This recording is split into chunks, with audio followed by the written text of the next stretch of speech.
Matric के exam देने के बाद मैं चला गया था हैदराबाद। वहाँ एक फैक्ट्री में मैंने झाड़ू लगाने से अपने जो है ना कैरियर का आगाज़ किया। अस्सलाम वालेकुम नाज़रीन, आपका मेज़बान ज़रगार मैदर आपकी खिदमत में हाज़िर और आप देख रहे हैं रावल पॉइंट। नाज़रीन, आज हमारे साथ मौजूद हैं शाहिद जोया साहब, जो कि एक बिज़नेस आइकन है और ये अपनी 11 फैक्ट्रियाँ चला रहे हैं। आज इनसे बातचीत करते हैं कब शुरू किया बिज़नेस और कितना तवील अरसे में इन्होंने ये कामयाबियाँ हासिल की। अस्सलाम वालेकुम। वालेकुम अस्सलाम जी, बहुत शुक्रिया आपने मेरा इंटरव्यू रिकॉर्ड किया, थैंक यू सबसे पहले तो। और आपका भी शुक्रिया जी, आप जो रिकॉर्ड कर रहे हैं। मैंने अपना जो कारोबार है वो शुरू किया था 2011 में। उससे पहले मैं नौकरी करता था, बल्कि नौकरियां करता था। तो 2011 से मैंने ये काम शुरू किया। आज 2021 में अल्हम्दुलिल्लाह, बड़ी तो नहीं लेकिन छोटी छोटी काफ़ी सारी फैक्ट्रियाँ हैं मेरी। एक फैक्ट्री में झाड़ू देने वाला 11 फैक्ट्रियों का मालिक बन गया, ये कितना लंबा सफ़र और किस तरह तय किया? मेरी जो पहली नौकरी, जिसको बाकायदा नौकरी कहते हैं ना, वो 2001 में थी। मैट्रिक के एग्ज़ाम देने के बाद मैं चला गया था हैदराबाद। वहाँ एक फैक्ट्री में मैंने झाड़ू लगाने से अपने जो है ना कैरियर का आगाज़ किया। बस ये फिर सिलसिला चलता रहा। मुख्तलिफ़ कंपनियों में मुख्तलिफ़ पोस्ट से प्रमोट होते होते मैं जनरल मैनेजर बना। और फिर 2011 में जो है मैंने नौकरी छोड़ के अपना कारोबार शुरू किया। फर्टिलाइज़र्स मेरी फ़ील्ड है। लिक्विड खादें जो हैं उसकी मैं ट्रेडिंग करता हूँ बड़े पैमाने पे। ना सिर्फ ट्रेडिंग करता हूँ बल्कि लिक्विड खादें बनाता भी हूँ मैं, और उसको मार्केट में मुख्तलिफ़ कंपनियों को दे देता हूँ और वो अपनी पैकिंग करके आगे बेचती हैं। तो कितना मुश्किल था ये जब शुरू में आप आए इस कारोबार के अंदर, और आपने कारोबार का ही क्यों सोचा? अगर आप कह रहे हैं आपने नौकरियां की, तो क्या नौकरियां बेटर नहीं थी? तो फिर आप कारोबार की तरफ आए, आपने कारोबार शुरू किया और आज तक कितने कारोबार कर रहे हैं?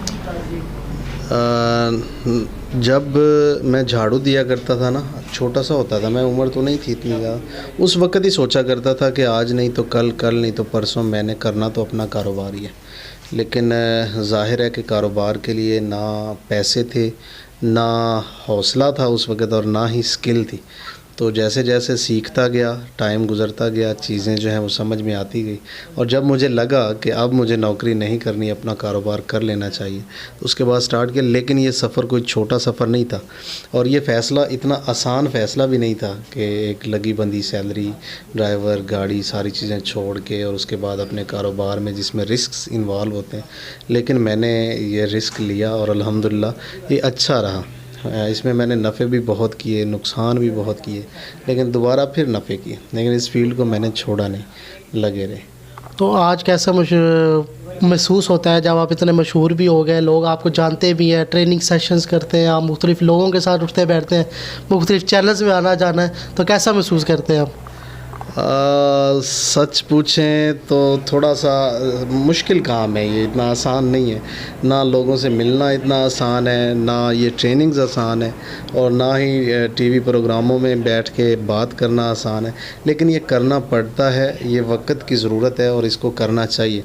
अच्छा भी लगता है, कभी कभार अच्छा भी लगता है, लेकिन ज़्यादातर मैं ना थोड़ा सा कतराता हूँ कैमरे में ना। ऐसे ख़ुद से तो मैं भले जो मर्ज़ी बात करता रहूँ, लेकिन जब इंटरव्यू होता है तो पता नहीं होता कि अगला सवाल क्या आएगा, किससे मुतल्लिका होगा, मेरी ज़ात के मुतल्लिक होगा, यानी कारोबार के मुतल्लिक। हम बहुत मुश्किल क्वेश्चन नहीं पूछते आपसे कारोबार तो कारोबार पे तो जितनी भी बात होती रहे तो मेरे लिए यानी ज़्यादा टफ़ नहीं है, अल्हम्दुलिल्लाह ठीक है। कैमरे को फेस करना तो आपको आना चाहिए, आप तो खुद अपना एक यूट्यूब चैनल चला रहे हैं। जब मैं अपनी वीडियोस भी बनाता हूँ ना, तो मैं अंदर से कुंडी लगा लेता हूँ अकेला बैठ के बनाता हूँ। थोड़ा सा पता नहीं ये हेजिटेशन है मुझ में, वैसे होना नहीं चाहिए। अब तो मैं सैकड़ों नहीं हज़ारों वीडियोस अब तो आप आइकन बन चुके हैं, कह सकते हैं, लेकिन बस है कि थोड़ा सा कैमरे से मुझे है ज़रा।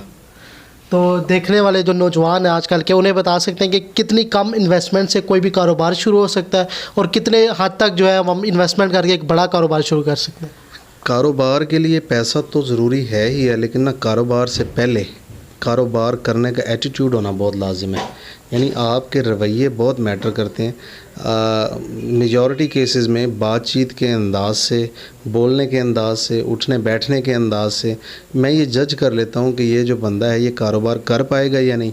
अगर कर पाएगा तो ये संजीदा कितना है और कहाँ तक ये जा सकता है। तो मैं समझता हूँ पैसा बिल्कुल ज़रूरी है, लेकिन एटीट्यूड वो उससे ज़्यादा ज़रूरी है। और कारोबार शुरू करने के लिए बहुत बड़े पैसे नहीं चाहिए होते, 10,000 से भी शुरू कर सकते हैं, 10 लाख भी कम है। तो मेरा चूँकि फ़ोकस भी यही है कि 10,000 से लेकर 10 लाख तक के बिज़नेसेस, तो मैं ये समझता हूँ कि इस 10,000 से 10 लाख तक जिसके पास जितने भी पैसे हैं उसमें कोई ना कोई एक अच्छा ऐसा सेटअप बनाया जा सकता है जिससे किचन अच्छे तरीके से चलाया जा सके और स्लोली उसकी ग्रोथ भी होती रहे। तो हमें ये बताएं कि आज जो हमारी तरह के स्टूडेंट लड़के हैं वो ये जानना चाहते हैं कि हम छोटी इन्वेस्टमेंट से कौन कौन सा ऐसा कारोबार है जो इस टाइम सोसाइटी में हमारी चल रहा है ज़्यादा। देखिए बहुत से हैं, अब किसी एक दो मखसूस बिजनेसेस का नाम लेना मुनासिब नहीं लगता, लेकिन जितना मैंने बजट बताया है इस बजट में आप एक कमरे की फैक्ट्री, जूस की एक कमरे की फैक्ट्री लगा सकते हैं, एक कमरे की डिस्टेम्पर या पेंट की फैक्ट्री लगा सकते हैं, एक कमरे की निम्को पैकिंग फैक्ट्री लग सकती है, इसी तरह सलांटी पापड़ वगैरह की फैक्ट्री लग सकती है, टाइल बॉन्ड की फैक्ट्री आप लगा सकते हैं, एक कमरे की मिनी ऑयल मिल लगा सकते हैं। इसी तरह ये जो नीचे हमारे फ़र्श पे टाइल लगती है जिसको हम टफ़ टाइल बोलते हैं, ये बिज़नेस किया जा सकता है, साइलेज का बिज़नेस किया जा सकता है, इसके अलावा डिटर्जेंट का किया जा सकता है, बाथ सोप और डिश वाश सोप का किया जा सकता है, ब्यूटी क्रीम बनाई जा सकती है। तो यानी एक लंबी लिस्ट है और ये वो लिस्ट है जिसमें यानी हमसे मुराद बिज़नेस टॉक्स मेरी जो कंपनी है वो लोगों की प्रैक्टिकल हेल्प करती है। अगर किसी को इसमें इंफॉर्मेशन चाहिए, किसी को रजिस्ट्रेशन करवानी है, किसी को मशीनरी चाहिए, किसी को फार्मूलेशन चाहिए, किसी को ट्रेनिंग चाहिए, बेचते कैसे हैं इसमें प्रॉब्लम आ रहा है, तो इन सभी सेक्टर्स में हम हेल्प करते हैं। तो अब ये पहले जितना मुश्किल नहीं रहा, जितना पहले होता था कि लोगों को पता ही नहीं होता था। अब आप एक वीडियो देखें, वीडियो देखने के बाद सेंटर पे आ जाएं और वहाँ पे 2 से 4 दिन की ट्रेनिंग हासिल करें और उसके बाद रजिस्ट्रेशन करवा के अपना काम शुरू कर सकते हैं। तो एक ज़ाती नौयत का क्वेश्चन है, लोग पूछना चाहते हैं शायद वो अपनी माना कितनी तनख्वाह है, वो अपना माना कितना कमा लेते हैं। देखें नहीं, मर्द से कमाई और औरत से उम्र नहीं पूछते, लेकिन अल्हम्दुलिल्लाह ठीक कमा लेते हैं। मैंने अपनी सैलरी लगाई हुई है, मैं अपनी सैलरी अप्रोक्सीमेटली कितनी? अब मैंने अपनी सैलरी 1 लाख रुपया लगाई है जिससे मेरा घर का निज़ाम चल जाता है, बाकी जो कमाते हैं वो कारोबार के अंदर ही लग जाता है बस। प्रॉफिट जो है वो आप 1 लाख रुपया पर मंथ कमा रहे हैं। नहीं, प्रॉफिट और चीज़ ज़्यादा, सैलरी और चीज़ होती है। मैंने अपनी तनख्वाह लगाई हुई है। अच्छा, अपनी तनख्वाह लगी? हाँ जी, तो मैं अपनी कंपनी में खुद ही काम करता हूँ एज ए डायरेक्टर और मैं उससे 1 लाख रुपया तनख्वाह लेता हूँ। अच्छा, आज आपने पिंडी सेंटर का जो है वो भी इफ्तिताह किया है और यहाँ पर भी एक आपने बिज़नेस ट्रेनिंग दी है, इसके हवाले से बताएं कि इधर कौन कौन से बिज़नेस लेके आ रहे हैं लोगों को, आज कौन कौन से बिज़नेस के बारे में आपने राय दी है? देखें, यहाँ पे भी वही फैसिलिटीज़ हैं या होंगी जो खानेवाल, लाहौर, मुल्तान और साहिवाल सेंटर्स पे हैं, और अब इंशाल्लाह पेशावर भी शुरू हो रहा है अगले हफ्ते से, बाजोड़ में तो हम बना चुके हैं। इसमें जो मैंने पहले चीज़ें गिनवाई हैं वो सारी यहाँ पे होंगी, जैसे कैंडी बनाने का सेटअप, शैम्पू बनाने का सेटअप, चप्पल बनाने का सेटअप, डिश वॉश बार बनाने का सेटअप, वॉशिंग पाउडर और बाथ सोप बनाने का सेटअप, इसी तरह जूस और टाइल बॉन्ड बनाने का सेटअप। ये सारी जो मैंने चीज़ें हमारे मेन सेंटर पे होती हैं वो सारी यहाँ पे भी होंगी। तो ट्रेनिंग तो आप जो है वो फ्री में देंगे और उसके बाद आपकी कंपनी में कोई रजिस्टर और वो अपनी जो आपकी जो फैक्ट्रियाँ हैं या कोई मशीनें हैं वो आपसे ख़रीदें, इसी तरह होगा? जी, ट्रेनिंग बिल्कुल फ्री है। पाकिस्तान में हमारे 7 शहरों में सेंटर हैं, किसी भी सेंटर पे जाएं, वहाँ से बिल्कुल फ्री ट्रेनिंग हासिल करें, उसके कोई चार्जेस नहीं है। 1 दिन, 2 दिन, 4 दिन, हफ्ता, जितने दिन चाहें वो आएँ, आके सीखें, सीखने के बाद चले जाएँ। अगर वो हमसे कुछ बाय करते हैं तो ज़ाहिर है जो चीज़ हमसे ख़रीदेंगे उसके हम पैसे लेंगे, अदरवाइज़ सीखने, रहने, खाने के कोई चार्जेस नहीं है, ये एब्सोल्युटली फ्री है। जी, बहुत बहुत शुक्रिया शाहिद जोया साहब, आपने हमें अपने कीमती वक्त में से वक्त दिया। जी हाँ नाज़रीन, ये थे शाहिद जोया साहब। अपने मेज़बान को दीजिए इजाज़त। अल्लाह हाफ़िज़ नासिर।